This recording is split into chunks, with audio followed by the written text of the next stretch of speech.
due to the intense friction. They drill holes for the bolts and screws they'll later use to attach certain components. Then they weld the frame parts together.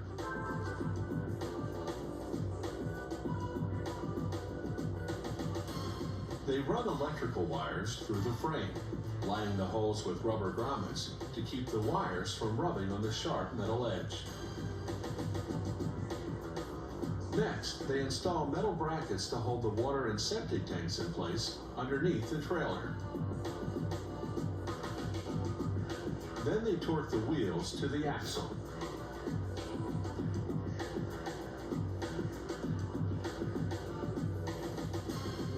Now they install the gas lines.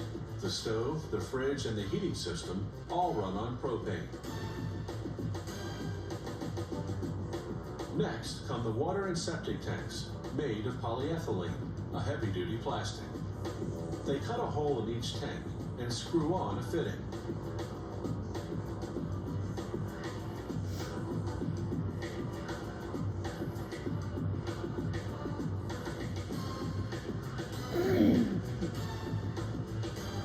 The tank sits directly on the frame. The white one's for drinking water, the first black one's for the shower and sinks, and the second black one's for the toilet. To build the floor, they put down a waterproof membrane, then a spruce frame insulated with fiberglass wool, then 5/8 plywood, cut in vent holes for the forced air heating system. After sanding the joints and gluing down linoleum, they install the cabinetry and furniture.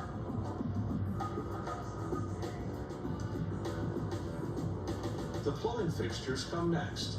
They connect to water lines coming up from the tanks beneath the floor. The water system is driven by an electric pump. While some workers put up the pre-assembled walls, others run wiring for lights and appliances.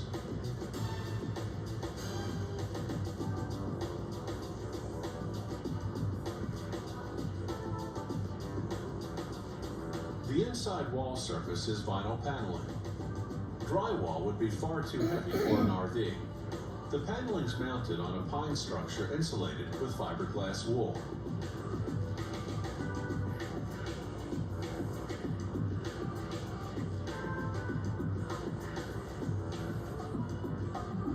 They cover the outside in aluminum siding. Then they complete the electrical wiring for the lights and appliances.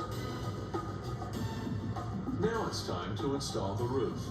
Another pine structure with fiberglass wool insulation, covered with a thin wood called luan that's reinforced to withstand the extra weight of roof cargo. They cut out the various ventilation holes. Then apply a layer of glue. Then lay down a high-performance waterproof rubber membrane, nailing it down along the perimeter. They install vents for the toilet, the refrigerator, and for air circulation. They caulk all the joints and around all the vents. Last but not least, the windows, doors, awnings, and any optional equipment.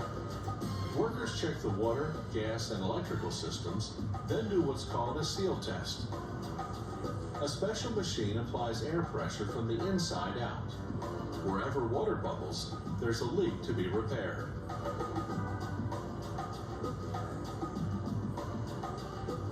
With all the upholstery and other decorative